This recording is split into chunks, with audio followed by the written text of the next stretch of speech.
ఆమేన్. హల్లెలూయా. దేవుని నామమునకు మహిమ కలుగును గాక. కూడి వచ్చిన మీ అందరికీ మన ప్రభు అయిన యేసుక్రీస్తు వారి నామంలో మీ అందరికీ వందనాలు. దేవుడి గత దినముల నీవు నన్ను నా కుటుంబాన్ని సంఘాలను కాపాడి సజీవుల గురించి ఈ దినమున ఈ పునరుద్ధాన ఆరాధనలో పాల్గొనే కృపను ధన్యతను దేవుడు అనుగ్రహించి ఉన్నాడు. దేవునికి మహిమ కలుగును గాక. హల్లెలూయా. గత 5 దినములు కూడా దేవుడు ఈ ప్రార్థన కూడికలను ఉజ్జీవముగా జరిగించి సేవకులను నిలబెట్టుకుని మనకు కావలసిన మాటలను దేవుడు వారి ద్వారా మాట్లాడి ఉన్నారు. 5 దినములు కూడా 5 దైవజనులను దేవుడు అభిషేకంతో నింపుకొని తన నామ మహిమార్థమై వారిని నిలబెట్టుకుని ఉన్నాడు. హల్లెలూయా. కాబట్టి 5 రోజులు ఎవరు కూడా వాక్యము సరిగ్గా లేదనో చెప్పలేదనో చెప్పడానికి అవకాశం లేదు. 5 రోజులు కూడా అద్భుతంగా వాడబడి ఉన్నారు. దేవుడు వాడుకున్నారు. కారణం ఏంటిదంటే మనము ఎప్పటి నుంచో ఆ ప్రార్థనల కొరకు దేవుని స్తుతిస్తున్నాము, దేవుని వేడుకుంటున్నాము, దేవునికి అప్పచెప్పాము. కాబట్టి ఆయనే ఆ ప్రార్థన కూడికలన్నిటినీ ఉజ్జీవంగా జరిగించారు. సేవకులు కూడా చాలామంది సంతోషించారు. ఎందుకంటే ఈ విధంగా ఆ దైవజనుల ఒక సంఘాన్ని ఆయన ద్వారా స్థాపించబడిన మందిరమని విశ్వాసుల మధ్యన ఇటువంటి ఈ మందిరంలో నిలబడి వాక్యం చెప్పడం మాకు కూడా చాలా సంతోషకరంగా ఉండదని వారు కూడా తెలియపరిచి మన నిమిత్తమై మందిరం నిమిత్తమై సేవకులు ఎంతో ఆనందిస్తున్నారు. కారణం ఏంటిదంటే దేవుడే వారిని ఏర్పరిచి ఉన్నాడు.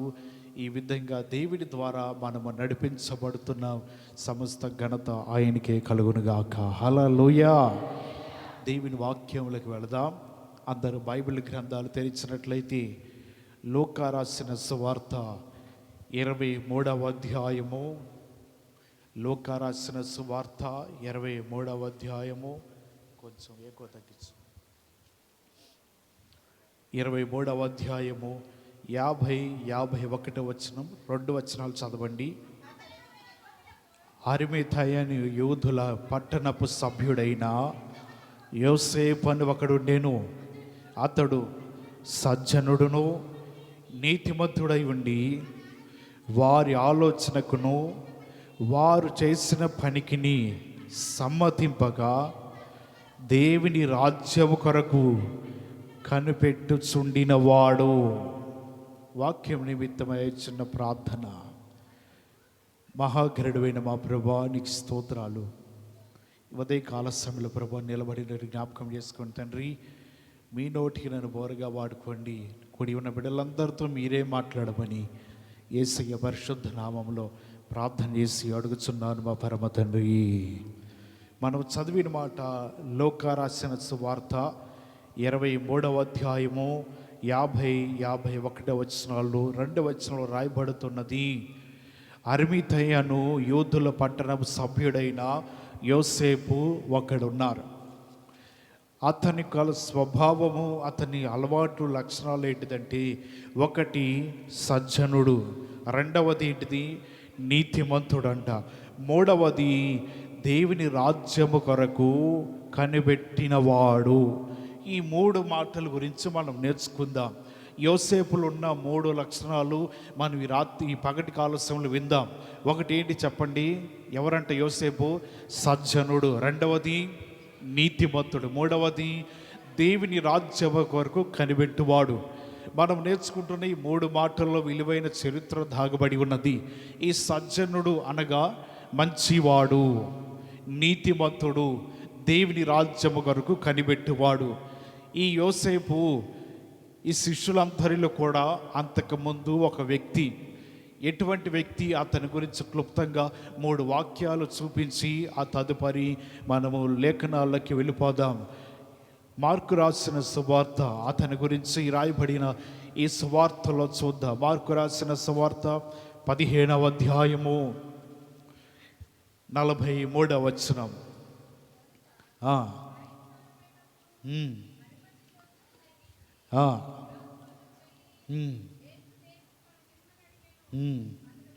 అతడు ఘనత వహించిన ఒక సభ్యుడై దేవుని రాజ్యము కొరకు ఎదురు చూచువాడు. ఇతరులకు కనబడుతున్న ప్రాముఖ్యమైన అలవాటు ఏంటిదంటే మరొకసారి రాస్తున్నాడు, అతడు దేని కొరకు చూస్తున్నాడంట? దేవుని రాజ్యము కొరకు అతడు చూస్తున్నాడు. మత్తయి సువార్తలో కూడా వచ్చి తర్వాత మనం లేఖనాలకు వెళ్ళిపోదాం.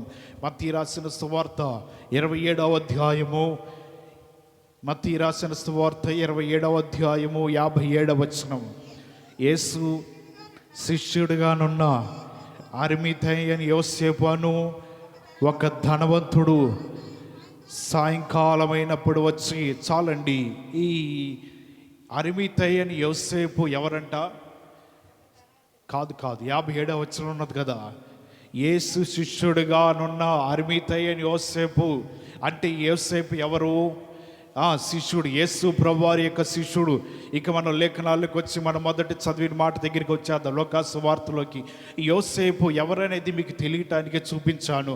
మొదటిగా యోసేపు ఎవరనగా శిష్యుడు. ఆ తర్వాత యోసేపు దేని కొరకు ఎదురు చూచేవాడంటే దేవుని రాజ్యము కొరకు. యోసేపులో ఉన్న మంచి అలవాట్లు ఏంటంటే, ఒకటి మంచివాడు, రెండవది నీతిమంతుడు, మూడవది దేవుని రాజ్యము కొరకు ఎదురు చూచువాడై ఉన్నాడు. హల్లెలూయా.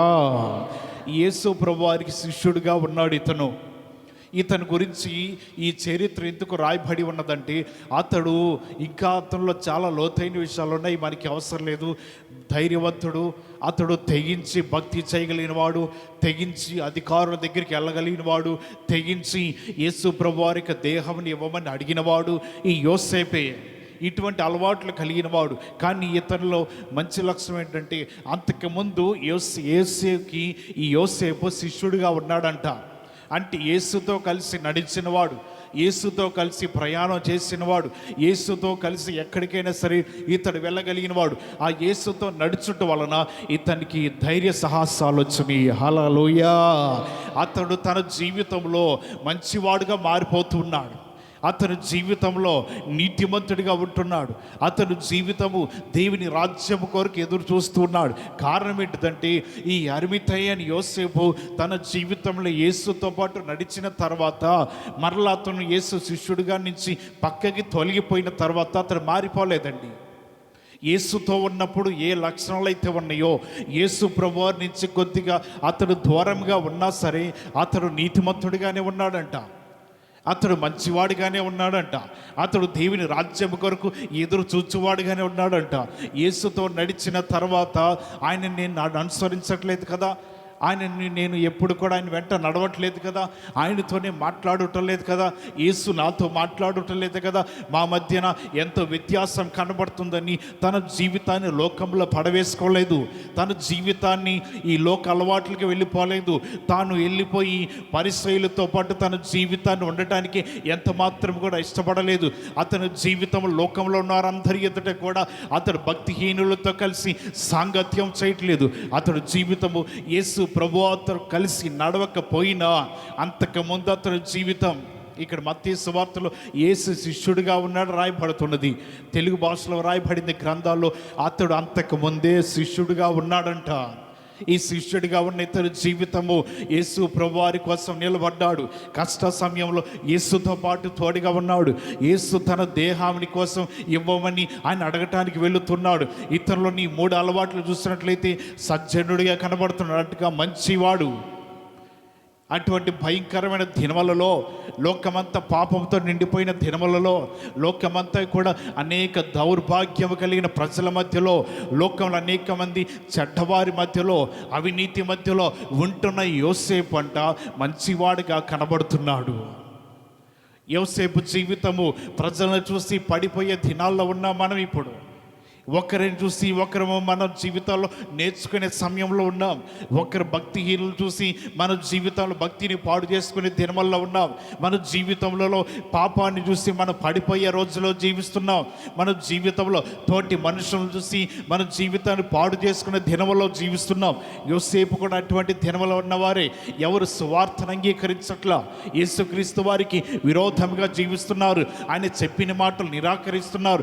ఇటువంటి ప్రజల మధ్యన ఈయన అంటున్నాడు, లేఖనాల్లో రాయబడుతుందంటే అతడు మంచివాడు. హల్లెలూయా. ఈ మంచివాడు యోసేపు కనబడుతున్నాడు. మన జీవితంలో మనం అనుకుంటాం, మనుషులను చూసినప్పుడు, భక్తిహీనులు చూసినప్పుడు, అవినీతిమంతులు చూసినప్పుడు, దేవునితో కలిసి వారి జీవితాలు దూరమైపోయిన వారు, లేకపోతే వారి జీవితాలు దేవుని విడిచిపెట్టిన వారు, లేకపోతే వారి జీవితాలు భూలోకంలో నుండి ప్రజలకి కీడు తలబెట్టేవారు, ఇటువంటి వారిని చూసి మేము కూడా అలా జీవిద్దామన్న ఆలోచన మీలో కలుగుతూ ఉంటుంది. కొన్నిసార్లు వారిని చూసి మన జీవితాలు ఎన్నో ఆలోచనలు కలిగి మనం పడిపోతూ ఉంటాం. వారిని చూసి మన జీవితాలు మంచిగా బ్రతకడానికి కొన్నిసార్లు ఆలోచన రాదు. కొన్నిసార్లు అటువంటి వారిని చూసి మనం అనుకుంటాము, నేను మంచిగా బ్రతుకుతున్నా, కొన్నిసార్లు నా జీవితానికి ఏ మేలు జరగట్లేదే. కానీ లోకస్తులైతే మంచిగా బ్రతకలేకపోయినా, వారు అన్యాయములు చేస్తున్నా, చెడ్డగా బ్రతుకుతున్నా సరే, వారి జీవితాలు ఈ విధంగా ఆనందంతో సంతోషంగా ఉంటున్నారే అని కొన్నిసార్లు ప్రజలను చూసి మన జీవితంలో పడిపోతూ మన భక్తిని పాడు చేసుకుంటూ ఉంటాం. కానీ యోసేపు అయితే అలా చేయలేదు. భక్తిహీనులు ఎంతోమంది ఉండవచ్చు. ఆయన అంటున్నాడు కదా, మంచివాడంట, అతని జీవితం మంచితనంలో బ్రతుకుతూ ఉన్నాడు. ఎదుటి వారికి మంచి చేయాలని తాపత్రయపడుతూ ఉన్న వ్యక్తి ఎవరంటే యోసేపు. హల్లెలూయా! ఇతని జీవితము మంచివాడిగా కనబడుతున్నాడు. దావీదు కాలంలో వ్యతిరేకముగా ఉన్న ఇశ్రాయేలు ప్రజల మీదకి దావీదు కొంతమంది ప్రజలను యుద్ధానికి పంపించాడు. ఆ యుద్ధానికి పంపిస్తున్నప్పుడు ప్రజలని 3 భాగాలుగా చేశాడు. ఒక్కొక్క భాగాన్ని ఒక్కొక్కరికి అప్పచెప్పి యుద్ధానికి వెళ్ళమన్నా. దావీదు కూడా రావటానికి బయలుదేరుతున్నప్పుడు వాళ్ళు అంటారయ్యా, నువ్వెందుకు మాతో రావటం? మేము వెళ్ళి శత్రువులను అంతమందించి మళ్ళీ తిరిగి వస్తాం. నువ్వు ఇక్కడే ఉండి మా కొరకు ప్రార్థన చేస్తావో, లేకపోతే సింహాసనం మీద ఉండి ఈ రాజ్యాన్నంతా జాగ్రత్తగా చూసుకుంటామని ఇక్కడ ఉండు, మాకు అప్పగించిన మేమందరం కూడా వెళ్ళిపోయి యుద్ధం చేసి తిరిగి వస్తామని తెలియపరిచారు. అటువంటి సమయంలో వీరు వెళుతూ బయలుదేరగానే దావీదు అంటున్నాడు, వారిలో ఉన్న ఒక ఆయన్ని పిలిచి అంటున్నాడు, మీరు యుద్ధం చేస్తున్నప్పుడు నా కుమారుడైన అబ్షాలోము ఉంటాడు, చూసి కనికరించి విడిచిపెట్టండి, అతను ఏ హాని తలబెట్టద్దు అన్నాడు. వారు బయలుదేరారు, యుద్ధానికి వెళ్ళారు, తిరిగి వచ్చారు. మధ్యలో ఆయన చెట్టు కొమ్మలకి ఇరుక్కుపోయి అబ్షాలోము, దావీదు కుమారుడే, చెట్టుకి తన తల వెంట్రుకలు చుట్టుకుని వేలాడుతూ ఉన్నాడు. ఇటువంటి సమయంలో అనేక మంది ప్రజలు చూసి చూడనట్టు వచ్చేశారు. కొంత సమయానికి అతడు మరణమైపోయాడు. ఈ మరణవార్త తెలియపరచడానికి ఒక ఆయన పరిగెత్తుకుంటూ రాజకోటలోకి ప్రవేశిస్తూ ఉన్నాడు. దావీదు సింహాసనం మీద ఉన్నాడు. మరి వెళుతున్నప్పుడు చెప్పాడు కదా, మీరు వెళుతున్నప్పుడు నా కుమారుడైన అబ్షాలోము కనబడితే విడిచిపెట్టండి అయ్యా, ఆయన మీదకి ఏమాత్రం యుద్ధానికి వెళ్ళవద్దని తెలియపరిచాడు. దావీదు ఎదురు చూస్తూ ఉన్నాడు. యుద్ధం ఎలా జరుగుతుందయ్యా? యుద్ధము బాగానే జరుగుతూ ఉన్నది. శత్రువులను మేము వెంటాడుతున్నాం, శత్రువులందరూ తరుముతూనే ఉన్నాం, అందరూ కూడా పారిపోతూ ఉన్నారు. అటువంటి సమయానికి మనసులో కలవరము, అబ్షాలోము ఏమైపోయాడు, ఆయన బ్రతికి ఉన్నాడా చనిపోయాడా ఏమి తెలియని పరిస్థితుల్లో ఆయన కంగారు పడుతూ ఆయన ఎదురు చూస్తూ ఉన్నాడు. అటువంటి సమయంలో ఒక అతను పరిగెత్తుకుంటూ వస్తూ ఉన్న సమయంలో దావీదు కానీ తన దగ్గర ఉన్న కావలి వారు కానీ చూస్తూ ఉన్నారు. కోటపైన కొంతమంది కాపలా కాస్తున్నారు, కొంతమంది సైన్యాధిపతులు ఉన్నారు. వారందరూ కూడా అతన్ని పరీక్షించారు. దావీదుకి ఏదో సమాచారం తీసుకువస్తున్నాడేమని విడిచిపెట్టారు. దావీదు కూడా అంటున్నాడు, అతడు మంచివాడు, వాడు మంచివాడై వస్తున్నాడు నా దగ్గరికి, మంచి సమాచారం తీసుకుని వస్తున్నాడు అని దావీదు గ్రహించాయని అంటున్నాడు. అయ్యా ఏమైంది, అబ్షాలోము ఏమయ్యాడు, నా కుమారుడు గురించి సమాచారం ఏంటిది? ఆయన ఏం సమాచారం చెప్పాడు కానీ దావీదు దాన్ని పట్టించుకోలేదు. మరొకడు పరిగెత్తుకుంటూ వస్తున్నాడు, అతని గురించి విందాంలే అంటున్నాడు. దావీదు ఆ సమయంలో విని తాను దుఃఖించడం ప్రారంభించాడు. ఏంటిదయ్యా అంటే, నీ కుమారుడైన అబ్షాలోము చనిపోయాడు యుద్ధంలో, శత్రువులకి ఖడ్గానికి హతమార్చబడ్డాడు. దావీదు మొదట గ్రహించిందంటే వాడు మంచివాడు, పరిగెత్తుకుని వస్తున్నాడంటే మంచి సమాచారాన్ని తీసుకుని వస్తున్నాడు. నా కుమారుడు క్షేమంగా ఉన్నాడేమో, అబ్షాలోము క్షేమంగా యుద్ధంలో తిరిగి వస్తున్నాడేమో, లేకపోతే ఎక్కడ ఉన్నాడేమో, అటువంటి సమాచారం వస్తుంది. అతను ఆపద్దు, లోపలికి పంపించండి. అతడు వచ్చి చెప్పాడు, యుద్ధము బాగా జరుగుతుంది, శత్రువులను బాగా తరుముతున్నారు. ఈ 3 గుంపుల వారు ఇశ్రాయేలు ప్రజలందరినీ కూడా ఒక తెగవారిని వారందరూ హతమారుస్తూ ఆ ఊరి చివరి వరకు తరిమివేస్తూ ఉన్నారు. అబ్షాలోము ఏమైపోయాడు, కుమారుడు ఏమైపోయాడు అని మంచివాడిని అడుగుతూ ఉన్నాడు. దావీదు తలంచింది ఏంటంటే, ఆ దినములలో దావీదు దృష్టికి సమాచారం తీసుకువస్తున్నవాడు మంచివాడిగా కనబడ్డాడంట. హల్లెలూయా! మంచివాడిగా కనబడుతున్నాడు యోసేపు కూడా. ఎందుకంటే అతని జీవితంలో యేసు కోసం ఆయన బ్రతికి ఉన్నాడు, దేవుని రాజ్యం కోసం బ్రతుకుతూ ఉన్నాడు. యేసు దేహాన్ని ఇవ్వమని తాను అడుగుతూ ఉన్నాడు. తాను తెగించి బయటికి వెళ్ళి అతని దగ్గరికి వెళ్ళి ఆ యేసు దేహాన్ని నాకు ఇవ్వమని అడుగుతున్నాడు. అందుని బట్టి యేసు నిజంగా దేహాన్ని ఇవ్వటానికి, అంటే ఫిలాతు యేసు దేహాన్ని ఇవ్వటానికి ఇష్టపడ్డాడు. తీసుకుని వెళ్ళిపోవాలి. ఎందుకంటే జీవితంలో మంచి అలవాటు కలిగిన వాడు, మంచి లక్షణములు కలిగిన వాడు. శిష్యులందరూ కూడా వెళ్ళిపోయి రేటు దారిన వారు వెళ్ళిపోయారు. ఎటువైపు పడితే వారు అటు చెదిరిపోతూ ఉన్నారు. వారందరూ భయపడి దాక్కుని ఉంటున్నారు. కానీ ఈ యోసేపు మంచివాడు, సజ్జనుడై ఉన్నాడు. యేసు కోసం నిలబడి ఆ దేహాన్ని తీసుకుని వెళ్ళటానికి ఇష్టపడుతున్నాడు. ఈ పగటి కాల సభలో దేవుని మాటలు వింటున్న మన జీవితంలో పరిశుద్ధమైన బలలో పాల్గొంటున్న నీవు యోసేపు వాళ్ళే మంచివారిగా ఉండాలి. హల్లెలూయా! ఎవరైతే మంచివారిగా ఉంటారో వారందరూ దేవుని దృష్టిలో బలలో పాల్గొనడానికి యోగ్యతను, అర్హతను వారు కలిగి ఉంటారంట. మంచివారిగా ఉండాలి అంటే ఎదుట వారికి కీడు తలబెట్టడం, ఎదుట వారి దగ్గర మన జీవితాలు వారికి ఏదో ఒక అన్యాయం చేయడము, వారి దగ్గర చెడ్డగా ప్రవర్తించడము, ఇటువంటి నువ్వు చేయవద్దు. వాక్యం సెలవిస్తుంది కదా, నీవు మంచివారిగా ఉండాలి. తండ్రి తాను చెడ్డవాడై ఉండి తన పిల్లలు ఈ మంచివి అడిగితే తండ్రి ఏం చేస్తాడంట? మంచి ఇవ్వలేస్తాడంట. మీరు చెడ్డవారై ఉండి మీ పిల్లలు ఏది అడిగినా సరే మీరు మంచి ఇవ్వటానికి ఇష్టపడతారు కదా. యేసు ప్రభువారు అదే చెప్తున్నారు. మనం చెడ్డవారమే కావచ్చు, మన జీవితంలో పాపం ఉండవచ్చు, మన జీవితంలో దోషములు ఉండవచ్చు, కానీ మన బిడ్డలు అడిగిన దానిని మనం మంచిగా ఇవ్వటానికి ఇష్టపడతాము. కానీ పాడైపోయినాయో, కొల్లిపోయినాయో, వాసన వచ్చినాయో, పనికిరానివి బిడ్డలకి ఇస్తామా? ఏ తల్లిదండ్రులు ఎవరు? తల్లిదండ్రులు ఒకవేళ మంచివారు కాకపోవచ్చేమో, కానీ బిడ్డలు అడిగితే అది మంచికి ఇవ్వలేస్తారట. యేసు ప్రభువారు చెప్తున్నారు. అటువంటి సమయంలో మన దేవుడు మంచివాడై ఉన్నాడు. యేసు ప్రభువారు మంచివారిగా ఉండి ఈ లోకంలో సంచరించుకున్నాడు. ఆయన పిల్లలుగా పిలువబడుతున్న మనము, ఆయన మనకి అన్ని కూడా మంచి ఈవులను ఇస్తున్నప్పుడు మనం కూడా ఆయన దృష్టిలో మంచి వారిగా ప్రవర్తించాలి. హల్లెలూయా! మంచి వారిగా ఉండటానికి ప్రవర్తిస్తూ ఉండాలి. మంచి నడక నడవటానికి మన జీవితంలో ఆశపడుతూ ఉండాలి. యోసేపు మంచివారిగా ఉన్నారు. భయపడుతున్న దినములలో శిష్యులందరూ కూడా ఎవరికి వారే వెళ్ళిపోయి ఒక చోట ఉన్న దినములలో, కానీ యోసేపు అయితే నిలబడి ఆయన దేహాన్ని కోసం ఆశపడుతున్నాడంట. ఆ దేహాన్ని తీసుకుని వెళ్ళాలని ఆశపడుతున్నాడు. ఇతరులు మంచితనం ఉంది కాబట్టి యేసు కోసం నిలబడ్డాడు. అందుకే ఆయన అంటున్నాడు, నేనైతే మంచివాడిగాను, నీతిమంతుడిగాను, దేవుని రాజ్యము కొరకు కనిపెట్టువాడనై ఉన్నాను. ఇలాగ బైబిల్ గ్రంథంలో అనేక మంది మంచివారు కనబడుతున్నారండి. వారు జీవితంలో మంచిగా జీవించడం వారు నేర్చుకుంటున్నారు. ఒక యజమానుడంట ద్రాక్ష తోటలో పని చేయడానికి ఉదయాన్నే 9 గంటలకు పనివారిని తీసుకుని వెళ్ళాడు. వారికి పనాప చెప్పాడు. వారికి ఒక్కొక్కరికి 1 దేనారం ఇస్తానని 1 దేనారం చొప్పున కూలికి పనివారిని 9 గంటలకు తీసుకుని పోయాడు యజమానుడు. మరలా వీధిలో తిరుగుతూ ఉండగా మధ్యాహ్నం 12 గంటలకు కొంతమంది పని పాట లేని వారు తిరుగుతున్నారు. ఎందుకై మీరు రోడ్ల మీద తిరుగుతున్నారు? పదండి, మీరు కూడా పనిలోకి వెళ్ళండి అని వారిని కూడా 1 దేనారం చొప్పున ఒప్పుకొని తోటలోకి పంపించాడు. మధ్యాహ్నం 3 గంటలు అవుతుంది. ఇంకా కొంతమంది పని లేని వారు తిరుగుతూ బండ్ల మీద, అరుగుల మీద, చెట్ల మీద కూర్చున్నారు. ఎందుకే అనవసరంగా సమయాన్ని వృధా చేస్తున్నారు? పదండి, నా తోటలకి పని చేయండి వెళ్ళి అని వారిని గద్దించి వారిని పంపించాడు. సాయంత్రం 5 గంటలు అవుతుంది. ఇంకా పని లేని వారు తిరుగుతూ ఉన్నారు. ఎందుకై మీ రోడ్ల మీద ఉన్నారు? అయ్యా, మమ్మల్ని ఎవరు పనికి పెట్టుకోవాలి, సమయం కూడా అయిపోతుంది, అయినా పర్వాలేదు పదండి అని వీళ్ళందరినీ ఒక్కొక్క దేనారానికి చొప్పున వారి పనిలో పెట్టుకున్నాడు.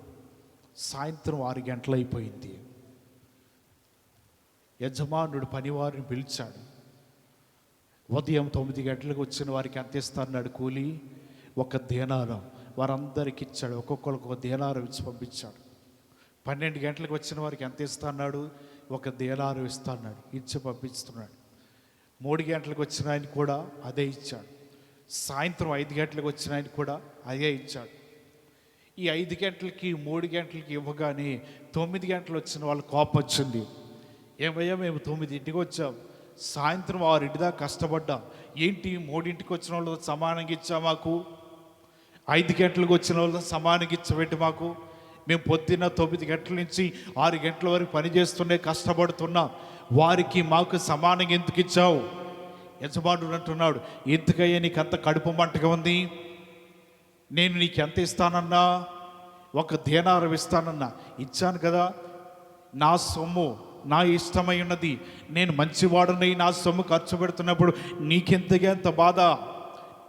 నీకు 1 దేనారం ఇస్తానని 1/2 దేనారం ఇస్తే నా మీద అడుగు, లేకపోతే నా మీద గొడవకిరా. కానీ నేను ఇస్తానన్నది కరెక్ట్గానే ఇచ్చా. 12ంటికి వచ్చాడా, వాడికి అదే ఇస్తానన్నా. 3ంటికి వచ్చినోడికైనా 5ంటికి వచ్చినోడికైనా ఎవరికైనా అదే ఇస్తానన్నా. నేను ఎవరికి అన్యాయం చేయాల, చెప్పిన మాట చెప్పినట్లుగానే చేశాను. నేను మంచివాడనై ఉండి నా సొమ్ముతో నేను కూలిస్తున్నప్పుడు నీకెందుకయ్యా అంత బాధ అని యజమాని అడుగుతూ ఉన్నాడంట. ఈ మాట అడుగుతున్నప్పుడు వారు ఏమి మాట్లాడకుండా అక్కడి నుంచి బయలుదేరి వారు వెళ్ళిపోతున్నారు. ఆ మాట మత్తయి రాసిన సువార్త 20వ అధ్యాయము, మత్తయి రాసిన సువార్త 20వ అధ్యాయము 15వ వచనంలో కనబడుతుంది. నాకు ఇష్టం వచ్చినట్లుగా నా స్వంత సొమ్ముతో చేయుట న్యాయము కాదా? నేను మంచివాడనైనందున నీకు కడుపు మంటగా ఉన్నదా? ఇక్కడ చెప్తున్నాడు, నా సొంత సొమ్ముతో నేను కూలిస్తున్నాను. అటువంటి సమయంలో నేను మంచివాడనండి పని చేస్తున్నప్పుడు ఎందుకయ్యా నీకు కడుపు మంటగా ఉన్నది? ఎందుకయ్యా నువ్వు ఈ మాటలు మాట్లాడుతున్నావు? 9ంటికి వస్తున్నా అన్నవాడికి కూలి ఇచ్చాడు, మధ్యాహ్నం వచ్చినా కూలి ఇచ్చాడు, సాయంత్రం 3ంటికి వచ్చినా ఇచ్చాడు, 5ంటికి వచ్చినా ఇచ్చాడు. కానీ వీరి కోపం ఎక్కడొచ్చిందంటే పొద్దున వచ్చిన వాళ్ళతో సమానంగా సాయంత్రం వచ్చిన వాళ్ళకి కూలి ఇచ్చినందుకు ఈయన కోపడుతున్నాడు. ఎందుకు ఇచ్చావయ్యా అలాగా? కూలి ఇవ్వటానికి కారణం ఏంటిది అని ఈ పనివారందరూ కూడా ఈ యజమానుడి మీద అంటున్నాడు, నేను మంచివాడనై ఉండి నా సొమ్ముని ఇస్తున్నప్పుడు నీకెందుకు బాధ? దేవుడు కొన్నిసార్లు మన జీవితాల్లో కొన్ని కార్యములు చేస్తూ ఉంటాడు. దేవుడు మంచివాడే. కొన్నిసార్లు ఎవరెవరికి ఎలా ఇవ్వాలో ఎలా చేయాలో కార్యములు ముందు వచ్చినా వెనక వచ్చినా ఎక్కడ వచ్చినా సరే దేవుడు ప్రతి ఒక్కరికి కూడా వారి వారి సమయాన్ని బట్టి దేవుడు తన కార్యములు చేస్తూ ఉంటాడు. ముందు వచ్చిన వారికి కార్యం జరగలేదు ఏంటండి, వెనక వచ్చిన వారికి అద్భుతాలు జరుగుతున్నాయి, మహా గొప్ప కార్యములు జరుగుతున్నాయి అన్నీ కొన్నిసార్లు మనం ఆలోచన చేస్తూ ఉంటాం. ఆయనకి అలాగే ఇవ్వటం ఆయనకి ఇష్టము. ఆయన మంచివాడై ఉండి అటువంటి కార్యములు చేయటం ఇష్టమై ఉన్నది. అలా చేయటం దేవునికి ఇష్టమై ఉన్నప్పుడు మనం ఎంత మాత్రం కూడా ఎదురు చెప్పకూడదు. మనం చేయవలసి ఏంటిదంటే పని చేయటం, ప్రయాసపడటం, దేవుని దగ్గర ఉండి ఈ విధంగా ఆయన ఇచ్చు జీతం కొరకు ఎదురు చూడటమే. వాని క్రియల చొప్పున దేవుడు ఏమిస్తాడంట? జీతం ఇవ్వబోతున్నాడు. హల్లెలూయా. ఆయన దగ్గర ఆ జీతము దాచబడి ఉన్నది. క్రియలంటే ఏ విధంగా ఉండాలి? మంచివారిగా ఉండాలి. యోసేపు సజ్జనుడై మంచివాడిగా ఉంటున్నాడు. ఆయన తన జీవితం మంచిగా ప్రవర్తిస్తున్నాడు. తన జీవితంలో ఈ భూలోకం నుండి ప్రజల మధ్యన అనేకమైన చెడ్డ కార్యములు చేయు ప్రజల మధ్య నుండి యోసేపు తాను చెడిపోలేదే. వారిని చూసి తన జీవితం పాడు చేసుకోలేదే. వారిని చూసి యోసేపు తన జీవితం ఏమాత్రం కూడా పత్రం చేసుకోలేదే. ప్రజలను చూసి కొన్నిసార్లు మన జీవితాలు కూడా పాడు చేసుకుంటూ ఉంటాం. అలా కాదు, మన జీవితాల్లో యేసు వైపు చూస్తూ మన జీవితాలు బాగు చేసుకోవాలి. యేసు వైపు చూసి మన జీవితాలు మంచివారిగా తయారవుతూ ఉండాలి. యేసు వైపు చూస్తూ మన జీవితాలు చెడ్డ ప్రవర్తన విడిచిపెట్టి మంచి ప్రవర్తన కలిగి ఉండాలి. ఎవరైతే ఇలా కలిగి ఉంటారో వారందరూ అంటున్నాడు కదా, దేవుడి రాజ్యం కోసం కనిపెట్టిన వారందరూ ఎవరయ్యా అంటే మంచివారు, నీతిమంతులు ఇద్దరు కూడా దేవుడు తన రాజ్యంలో వారిని జ్ఞాపకం చేసుకుంటాడంట. హల్లెలూయా. రెండో మాట ఏంటిదంట చెప్పండి? రెండో మాట ఏంటిది? ఎవరు ఇలా చేస్తారని నేను 5 రోజులు ఆమెను చెప్పాలన్నాను. రెండోది ఏంటిది? అడిగినప్పుడు ఏం చేయాలి? సమాధానం చెప్పండి. గాక అన్నప్పుడు ఏం చేయాలి? వాళ్ళు అందుకే సంతోషిస్తున్నారండి, ఇంకేం లేదు. అలేలే చెప్పానగానే ఆ సీలింగ్ కదిలిపోయేటట్టు పెద్దగా చెప్పేశారంట. సంఘం బాగా స్పందిస్తున్నారు. మీకు తెలియదులేండి, వెనకాల పెద్ద మరం ఉంది. గొంతుకు చించుకుని శనివారం ఆదివారం చెప్తే 10 చేతులు లేకటమే అరుదు. వారు ఈ చూసి ఆశ్చర్యపోతున్నారు. సంఘం ఉజ్జీవం కొన్నది, దైవజనం లేకపోయినా సరే ఉజ్జీవంగా నడుస్తున్నారు. గాక అనగానే అసలు బేరమనరిసి పారేస్తున్నారు. నిజంగా 5 రోజులు మీరు ఏం చేశారు?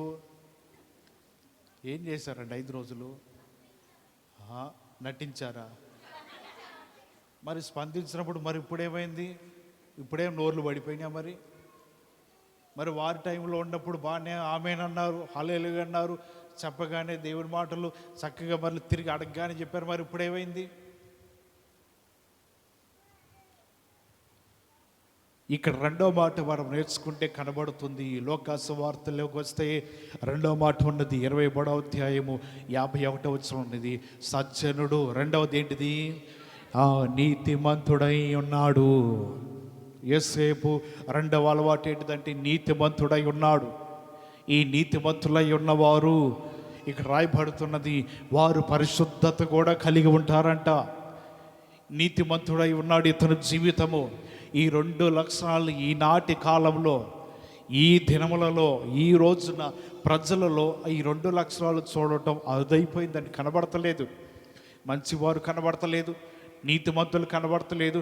ఎక్కడికో 100కి 10 మంది కనబడుతున్నారు అంతే తప్ప నుంచి ఎవ్వరు కూడా దేవుని దృష్టిలో నీతిమంతులే కనబడలేకపోతున్నారు. కానీ యోసేపు అయితే ఆ కాలంలోనే ఇతడు నీతిమంతుడిగా ఉన్నాడంట. ఆ కాలంలోనే నీతిగా ప్రవర్తిస్తూ ఉన్నాడు. తన జీవితంలో ఎటువంటి చెడ్డ క్రియలు కానీ చెడ్డ తలంపులు కానీ ఏవి కూడా రానికోకుండా నీతిమంతుడిగా కనబడుతున్నాడు. ఏ రోజు కాలంలో నీతిమంతుడు ఎవరయ్యా అంటే యోహాను అంట నీతిమంతుడు. ఆయన ఎటువంటి నీతిమంతుడు అంటే దేవుని వాక్యాన్ని ఉన్నట్లుగా చెప్పేవాడు, దేవుని వాక్యాన్ని ఉన్నట్టుగా చెప్పేవాడిని హెచ్చరించేవాడు. ఈ మాటని ఆ కాలంలో హేరోదుగా హెచ్చరించాడు. హేరోదు, నువ్వు చేస్తుంది తప్పు, నువ్వు చేస్తుంది పొరపాటు, కాబట్టి నువ్వు పక్కవారిని నీ ఇంటికి నువ్వు చేర్చుకొనకూడదు, మరొక స్త్రీని నువ్వు వివాహం చేసుకొనకూడదు అని చెప్పితే హేరోదు కోపం వచ్చినా సరే సర్దుకున్నాడు. ఎందుకంటే ఆయన తెలుసు యోహాను నీతిమంతుడును పరిశుద్ధుడు. ఆయనకి ఆ మాటలు నచ్చకపోయినా సరే మనసు పెట్టి వింటున్నాడంట. ఆ మాటలని హేరోదు ఆలకిస్తున్నాడు. మరి హేరోదు భార్య ఏమవుతుంది? మరి హేరోది అవుతుంది. ఆమె కోపం వచ్చింది. ఏంటి తప్పుని సరి చేస్తున్నాడు, తప్పుని మాట్లాడుతున్నాడు, తన జీవితంలో ఆ తప్పుని ఏలెత్తి చూపిస్తున్నాడు అని అప్పటి నుంచి కూడా ఈమె ఆ యోహాను మీద చెడ్డ మనసు పెట్టుకుంది. సమయం వచ్చింది కానీ హేరోదు అయితే భయపడుతున్నాడు అంట. యోహాను నీతిమంతుడు, ఆయన ఏమి అనకూడదు, యోహాను పరిశుద్ధుడు, ఆయన ఏమి అనకూడదు అని హేరోదు అయితే ఆ మాటను బట్టి అనుక్షణము యోహాన్ని తప్పిస్తూనే ఉన్నాడంట. సమయం వచ్చినప్పుడు ఈయన ఊహించలేదు తన కుమార్తె అటువంటి కోరిక కోరుద్దని. తన జీవితంలో అంటున్నాడు, తన కుమార్తెకి ఏం కావాలమ్మా నీకు? యోహాను తల కావాలి. హేరోదు కలవరపడిపోతున్నాడు. అయ్యో నీతిమంతుడు కదా ఆయన. యేసు ప్రభువారి కాలంలో నీతిమంతుడై ఉన్నాడు. అతడు ఒకవేళ నన్ను గద్దించినా హెచ్చరించినా నీతిమంతుని ఏమి చేయకూడదు. కానీ కుమార్తె ఏమో యోహాను తలను అడుగుతుంది. ఏం చేయాలో తనకు అర్థం కావట్లా. యోహాను అంట నీతిమంతుడై ఉన్నాడు. యోహాను ఆ సమయంలో పరిశుద్ధుడై ఉన్నాడు. దేవుని వాక్యంని ఆయన జీవితంలో జాగ్రత్తగా కాపాడుకుంటూ వాక్యము ప్రకారంగా నడుస్తూ హెచ్చరిస్తూ గద్దిస్తూ తన జీవితాన్ని కొనసాగిస్తున్నాడు. ఇటువంటి యోహాను నిమిత్తమై అధికారులు సహితం భయపడుతున్నారు, రాజులు సహితం భయపడుతున్నారు. ఈయనలో ఉన్నది ఏంటిదంటే నీతి ఉన్నది. ఇతడు నీతిమంతుడిగా జీవిస్తున్నాడు, ఇతడు మంచివాడిగా ప్రవర్తిస్తున్నాడు, ఇతడు యథార్థవంతుడిగా ఉంటున్నాడు. అందరి నిమిత్తమై యోహాను తన జీవితంలో నీతిని విడిచిపెట్టలా. తప్పు చేసినప్పుడు గద్దించడము, పొరపాటు చేసినప్పుడు గద్దించడము. యోహాను ఉద్దేశం ఏంటిదంటే నీవు నీతిగా ఉండాలి. హెరోదు నువ్వు చేస్తున్న తప్పు, బహుభార్యతో ఉండకూడదు, ఏ పురుషునికైనా ఒక్క భార్య అని ఉండాలని హెచ్చరిస్తూ ఉండండి. హెరోదు అనుకున్నాడు ఇది తప్పే, అయినను నేను గ్రహించగలను. హెరోదుని ఈ యోహాను నీతిమంతుడు తప్పించాలి. కానీ స్త్రీకి కోపం వచ్చిందంట. ఏది కోపం వచ్చినా ఏమొచ్చినా యోహాను తాను పలికిన మాట వెనక్కి తీసుకోలేదండి. క్షమించమని అడగలేదు, పశ్చాత్తాపడలేదు. యోహాను తన మాటను ఉన్నట్లుగా చెప్పుట వలన హేరోదు తంటున్నాడు చేస్తుంది పొరపాటు. దేవుని వాక్యమును ప్రకారం చూస్తే నువ్వు చేస్తుంది తప్పు, కాబట్టి అటువంటి చేయొద్దని ఈయన హెచ్చరిస్తున్నాడు. దేవుని పరిశుద్ధమైన బలలో పాల్గొంటున్న మనము మన జీవితాలు నీతిగా, యథార్థంగా, మంచివిగా ఉండాలి. మన జీవితంలో పరిశుద్ధులై ఉండాలి. బలలో పాల్గొంటున్నప్పుడు మనం నీతిమంతులై ఉండాలి. ఒకవేళ ఇటువంటి బలలో మనము చేయించబోతున్నప్పుడు అవి నీతిమంతులుగాను అయోగ్యత కలిగి దేవుని శరీరము రక్తమని వివేచింపగా తిని త్రాగినట్లయితే రోగులవుతున్నారంట. అనేక మంది నిద్రిస్తూ ఉన్నారంట, అనేక మంది బలహీనులు అవుతున్నారంట. కాబట్టి పరిశుద్ధమైన బల్లది, నీవు నీతిమంతుడిగా ఉండాలి. అది పరిశుద్ధమైన బల్ల, నీవు మంచివారిగా ఉండాలి. అది పరిశుద్ధమైన బల్ల ఎలా పెడితే అలా తీసుకోవడానికి కాదు, అది నీతి కలిగిన వారు మాత్రమే తీసుకునే బల్ల ఉన్నది. ఆయన ఏ స్థితిలో నీకు ఆ శరీరం రక్తాన్ని ఇచ్చాడో జ్ఞాపకం తెచ్చుకుని దానిలో నువ్వు చెయ్యి ఉంచాలి. పర్వాలేదు, ఎవరు చూసారులే నన్ను, నేను చేస్తున్న పొరపాట్లు తప్పులు ఎవరు చూసారులే అనుకోవచ్చు అని అంటున్నాడు కదా. సముద్రం అడుగు భాగం ఉన్నాను, నా కన్ను నిన్ను చూస్తూ ఉన్నదంట. పాతాళంలో ఉన్నాను, భూమి అడుగు భాగంలో ఉన్నాను, ఎక్కడ ఉన్నాను, దేవునికి మరుగైన చోటు ఎక్కడా కూడా లేనే లేదు. హల్లెలూయా. దేవునికి మరుగైన ప్రాంతం ఎక్కడా కూడా లేదు. సేవకునికి తెలియకుండా నీ జీవితం ఉండవచ్చేమో, లేకపోతే ఇంకెవరికైనా తెలియకుండా ఉండవచ్చేమో, దేవునికి తెలియకుండా ఏది కూడా ఉండదు. ఆయన చూసి చూడనట్టు వదిలేస్తున్నాడంటే ఒక దినం ఉంది, ఒక క్షణం ఉంది, ఒక సమయం ఉన్నది అని నేను పట్టుకుంటాడంటే నువ్వు మళ్ళీ విడిచిపెట్టుకుని వెళ్ళలేవు ఎక్కడికి. నీ జీవితము దేవుని చేతిలో పడింది అంటే ఒకసారి ఇక నువ్వు ఎక్కడికి తప్పించుకుని పారిపోలేవు. అందుకే దేవుడు దొరికేదాకా చూస్తూ ఉంటాడు. మనుషులకి తెలియకుండా వారి జీవితాలు గడపవచ్చేమో, కానీ దేవుడికి తెలియకుండా ఈ లోకంలో మనం ఏమీ చేయలేము. రహస్యమైన స్థలము, మరుగైన చోటు ఎక్కడా కూడా లేనే లేదు మన దేవునికి. అటువంటి సమయంలో మనం ఇదే విధంగా జీవిస్తూ నడుస్తూ పరిశుద్ధంగా ఉండాలి. పూర్వకాలంలో ఒక దేశంలో ఒక చోట ఒక వ్యక్తి మరొక వ్యక్తిని చంపాడు. చంపినప్పుడు ఆ దేశంలో ఉన్న సిద్ధాంతము, చట్టం ఏంటిదంటే, చనిపోయిన వ్యక్తి ఉన్నాడు కదా, ఎవరైతే చంపారో ఈ మనిషిని చంపిన వ్యక్తికేసి కడతారంట. కట్టేసి సంఖ్యలు వేసి తాళాలు వేస్తారు, ఇక విడిపించుకోలేరు. వాళ్ళిద్దరిని తీసుకెళ్ళి గదిలో పడేస్తారు. ఎవరు? చనిపోయిన వ్యక్తి, చంపిన వ్యక్తి, ఇద్దరిని గదిలో పడేస్తారు. వారికి కావలసిన ఆహారమే కానీ, ఆయనకి కావలసిన మంచినీళ్ళే కానీ, ఉదయం టిఫినే కానీ, ఏదైనా భోజనం విషయంలో ఏమాత్రం కూడా తక్కువ చేయరంట. అన్నీ కూడా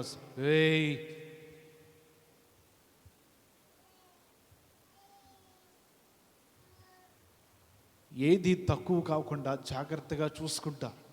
మరి లోపల తినాలిగా, శవం ఎదురుకుంటే తింటాడా? అది కుళ్ళిపోయిన వాసన వస్తే తింటాడా?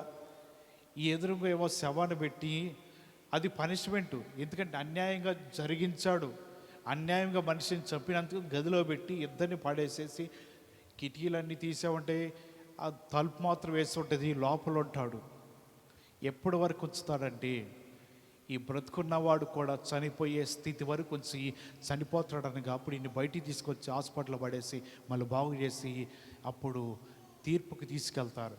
తీసుకెళ్ళినప్పుడు న్యాయవాదులు పరీక్షించి ఇంకెప్పుడన్నా చేస్తామంటే ఆడు దండం పెడతాడు. ఎందుకు ఇన్ని రోజులు చనిపోయిన శవం దగ్గర ఉన్నాడు తెలుసా? ఏమో పెద్ద లైట్లు పెట్టి ఫ్యాన్లు పెట్టి ఏసీలు కూడా ఏమేయరండి, ఏం లోపల వాడేసేసి ఉంచుతారు. ఇంకొకసారి చంపాలన్నా, ఇంకొకసారి పొరపాటు చెయ్యాలన్నా, ఇంకొకసారి హత్య చెయ్యాలన్నా చేస్తాడా? చెయ్యడా? చెయ్యడు. ఎందుకు? చచ్చిపోయినాడు ఎట్టగా మట్టిలో పెట్టేస్తే ఏమవుతాడు? కూలిపోవాల్సిందే. అందుకే తీసుకొచ్చాడు, ఎదురుగా పెట్టాడు. ఆయన అనుకుంటాడు, అయ్యో నా గతి ఏంటి ఇలా ఉంది, నా పరిస్థితి ఏంటి ఇలా ఉంది, నేను ఇంకెప్పుడు ఇలాంటి పని చేయకూడదు, అనవసరంగా నా జీవితంలో తొందరపడ్డాను, నా జీవితంలో కంగారు పడి నా జీవితంలో ఇటువంటి పని చేశానని ఈ మాటను బట్టి కలవరపడుతూ ఉంటాడు. బయటికి తీసుకెళ్ళండి అమ్మా ఒక 10 నిమిషాలు.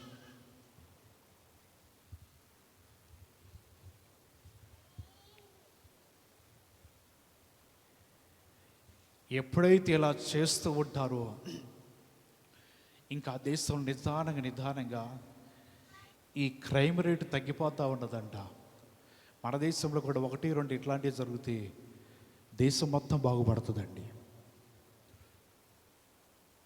మన దేశానికి అట్లాంటివి ఏముండవు. ఆడేమన్నా చేశాడనుకో, పొడిచాడనుకో, అని చంపాడనుకో, శుభ్రంగాడికి బయటకంటే కూడా జైల్లోనే ప్రశాంతంగా ఉంటుంది. కథలా మెదలకుండా ఒక చోట కూర్చొని 3 పూటలు పెట్టింది దీన్ని, 3 పూటలు ఇచ్చింది దీన్ని, ప్రశాంతంగా ఉంటాడు. ఆడికి ఏముండదు. ఒక 10 సంవత్సరాలు ఉంటాడు, భార్య పిల్లలు టెన్షన్ ఉండదు, ఇంట్లో సంపాదించాలని టెన్షన్ ఉండదు, వాళ్ళు పోషించాలని బాధ ఉండదు, అయ్యో మళ్ళీ బిడ్డలు హాస్పిటల్ తీసుకెళ్ళాలని ఇబ్బంది ఉండదు. ప్రశాంతంగా జైల్లో పడి ఉంటాడు, 10 సంవత్సరాలు ఉంటాడు. బయటికి రాగానే అతని జీవితం అంతా మారుతుంది, మళ్ళీ పాత జీవితమే. అంతే తప్పనించి మన భారతదేశంలో న్యాయం అనేది జరగదండి. న్యాయవంతుడు మన దేవుడు ఒక్కడే. ఆ దేశంలో న్యాయం జరుగుతూ ఉన్నదంట. తీర్పు తీరుస్తారు.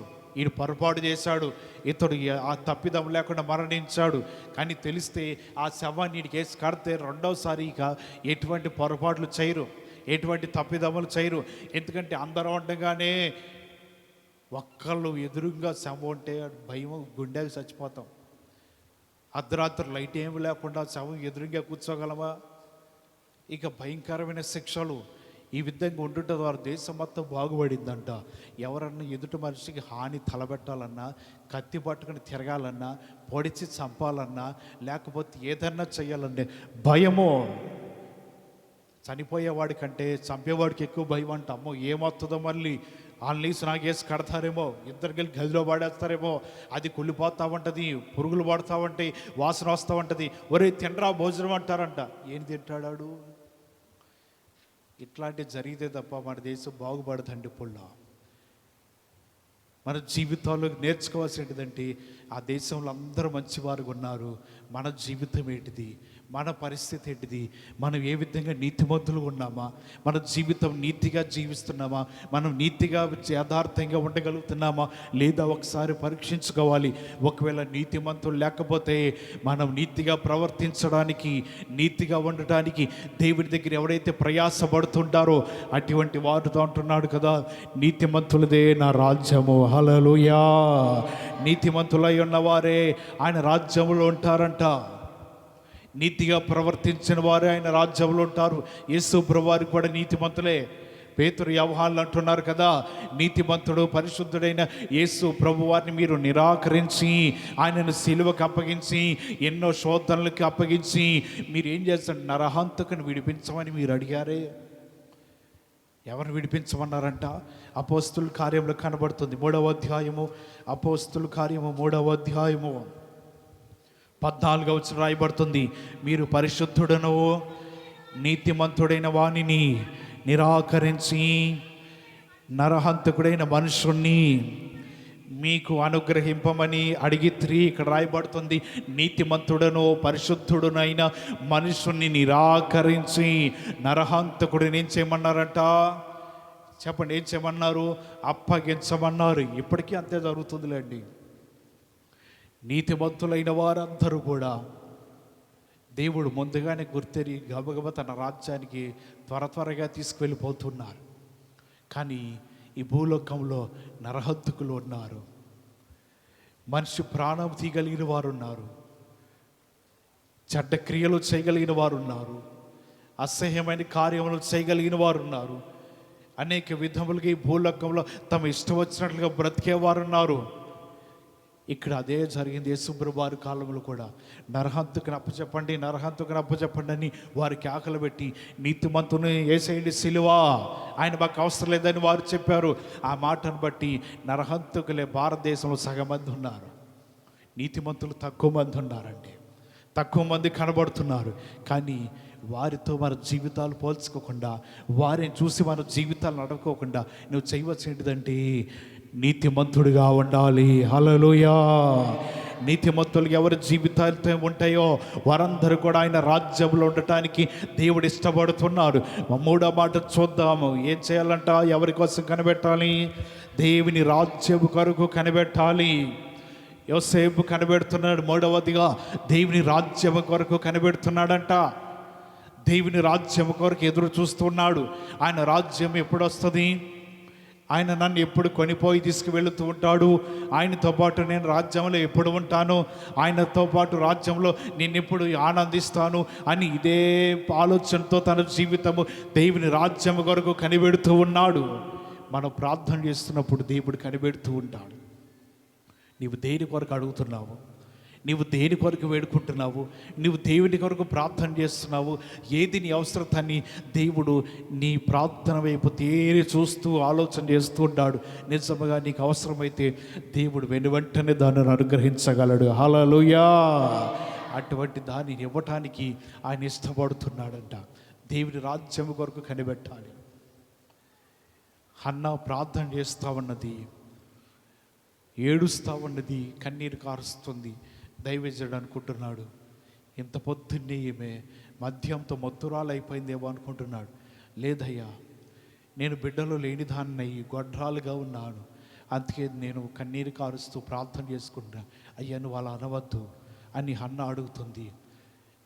దేవుడు నా జీవితాన్ని జ్ఞాపకం చేసుకోమని ప్రార్థన చేస్తూ అడుగుతూ ఉన్నాడు. దైవజనుడు అలాగే ఆమె నోరు వైపు చూస్తూ అలాగే కనిపెడుతున్నాడు. అసలు ఈమె ఏం ప్రార్థన చేస్తుంది, ఈమె ఏమి అడుగుతుంది, దేని కొరకు ఈమె కనిపెడుతుందని దైవజనుడు అలాగే కనిపెట్టి చూస్తూ ఉన్నాడు. దైవజనుడు అంటున్నాడు, వెళ్ళే సమయంలో నిజముగా దేవుడు నీ వాసించిన కార్యమును ఆయన దయచేస్తాడు. హల్లెలూయా. ఆయన నీ జీవితానికి అద్భుతం చేస్తాడు అని దైవజనుడు మాట ఇచ్చి ఆమెను పంపిస్తున్నాడు. కారు పెట్టేదంటే దైవజనుడు ఆ తర్వాత ఆమె నోటి వైపు చూస్తూ కనిపెడుతూ ఉన్నాడంట, ఈమె ఏమి ప్రార్థన చేస్తుందని. యోసేపు అయితే దేవుని రాజ్యం కొరకు కనిపెడుతున్నాడు.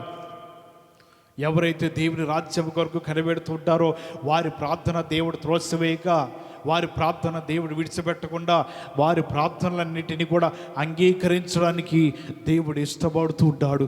మన ప్రార్థనలన్నిటిని కూడా దేవుడు ఆలకిస్తూ ఉంటాడు. మనం ఏం చేయాలంటే దేవుని రాజ్యం కొరకు కనిపెడుతూ ఉండాలి. కనిపెడుతూనే మన నోటితో ఏం చేయాలి? ప్రార్థన చేయాలి. మన నోటితో దేవునిని వేడుకోవాలి. ఇలాగ చేసిన వారందరూ దేవుని దృష్టిలో విలువైన వారు, గొప్ప భాగ్యవంతులు. వారిది అంటున్నాడు, ఇలాంటి వారిదే నా రాజ్యము, ఇలాంటి వారి నా రాజ్యంలో ఉండబోతున్నారు, వారి కొరకే నా రాజ్యము నేను సిద్ధపరుస్తున్నానని వాక్య భాగంలో రాయబడుతూ ఉన్నది. కాబట్టి మనము దేని కొరకు కనిపెట్టాలి? దేవుని రాజ్యము కొరకు కనిపెట్టాలి. హల్లెలూయా. పౌలు ఎంకాల అలాగే చూస్తున్నారంట కొంతమంది జనాంగము. ఆయన ద్వీపంలోకి వెళ్ళిపోయాడు. అక్కడికి వెళ్ళి ఒక ప్రాంతంలో దీపం రాగానే, అంటే సముద్రం మధ్యలోనో నదుల మధ్యలో ద్వీపంలో ఉంటాయి. అక్కడికి వెళ్ళి మధ్యలో ఒక చోట ఉన్నారు పౌలు తనతో పాటు ఉన్న కొంతమంది. ఇటువంటి సమయంలో అక్కడున్న ప్రజలు వీరిని చూసి, వీళ్ళెవరు గొప్ప వ్యక్తులు వచ్చారు మన దగ్గరికి అని చలిగా ఉండవన్నీ వారు చలివంట వేస్తూ ఉన్నారంట. ఈ పౌలు చలివంట కాసుకుంటూ ఉన్నా మధ్యలో పొలలైపోయి నేను ఏరుకోవడానికి వెళ్ళాడు. వెళ్ళి పొలాలు తెస్తూ ఉండగా ఒక సర్పము ఆయన చేతిని పట్టుకున్నది, అది విడిచిపెడుతున్నా. ఈ ప్రజలందరూ అనుకుంటున్నాడు, ఈ సర్పం గట్టిగా పట్టుకుందంటే ఈ పౌలు నరహంతుకుడేమో, ఈ పౌలు తప్పించుకుని వస్తున్నాడేమో, ఇతడు ఒక ఖైదీ ఏమో అని వారి జీవితంలో ఆలోచన చేస్తూ ఈ పౌలు గురించి వ్యతిరేకంగా మాట్లాడుతున్నా. ఈ పౌలు ఏం చేస్తున్నాడంటే వెంటనే తన చేతిని ఆ మంట వేస్తున్న మంట దగ్గరికి వచ్చి ఇదిలిచ్చాడు.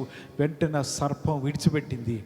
మళ్ళీ కనిపెడుతున్నారంట, కుట్టిన చోట వాస్తదేమో, లేకపోతే బొబ్బలు వస్తాయేమో, లేకపోతే ఇంకేమైనా అవుతుందేమో, పౌలు చచ్చిపోతాడేమో అని వారు అదే పనిగా కనిపెడుతానే ఉన్నాడు. కానీ పౌలు చనిపోలేదు. పౌలు జీవితంలో ఆ కుట్టిన ప్రాంతమే వాయలేదు. అతని జీవితం ఏ బలహీనత రాలేదు. అతని శరీరం అంతా కూడా ఏమి హానికరం జరగలేదు. అటువంటి సమయంలో వారు చూస్తూ కనిపెడుతుండగా చివరికి అంటున్నారు, నిజంగా ఏ హాని జరగలేదంటే పౌలు ఇక్కడ ఉన్న వారందరూ కూడా దేవతలు. హల్లెలూయా.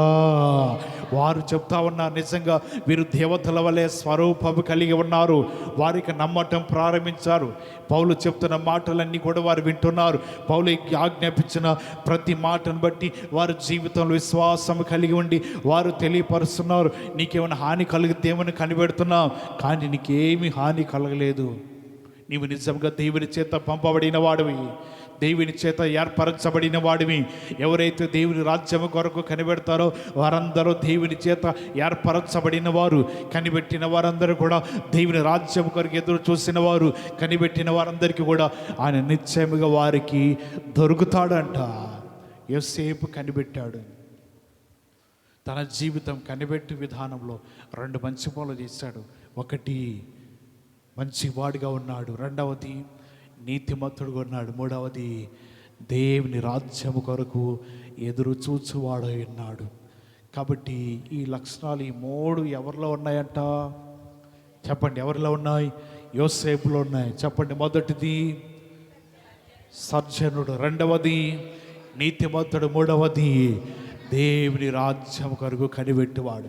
కాబట్టి ఈ 3 అలవాట్లు నేటి కాలంలో మనందరికీ, విశ్వాసులుగా క్రైస్తవులుగా పిలవబడుతున్న మనందరికీ ఉన్నట్లయితే దేవుని దృష్టిలో మీరందరూ విలువైన వారు, గొప్పవారు, మనలాంటి వారికి ఆయన రాజ్యం అని తెలియపరుస్తూ ఈ కొద్ది మాటలు బట్టి దేవుడు మిమ్మల్ని బలపరచునుగాక.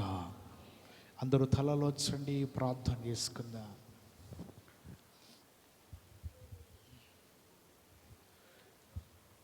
దేవుడు మాట్లాడిన మాటలు మనం గుర్తు తెచ్చుకుంటే, ప్రభువా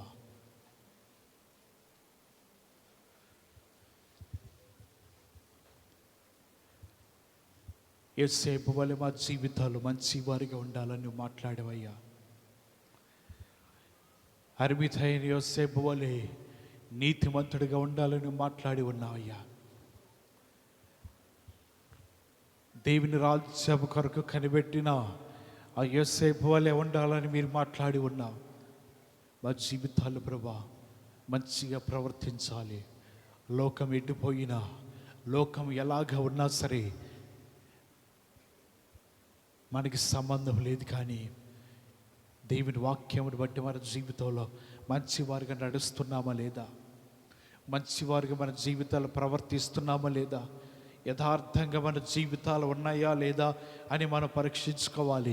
ఎవరైతే ఇలా పరీక్షించుకుంటూ ఉంటారో, ఎవరైతే నీతిమంతులుగా ఉంటారో, ఎవరైతే మంచివారుగా ఉంటారో వారందరూ కూడా దేవుని రాజ్యం కొరకు ఎదురు చూడగలరు. మనం కూడా దేవుని రాజ్యం కొరకు ఎదురు చూసేవారిగా ఉండాలని వాక్యం సెలవిస్తుంది.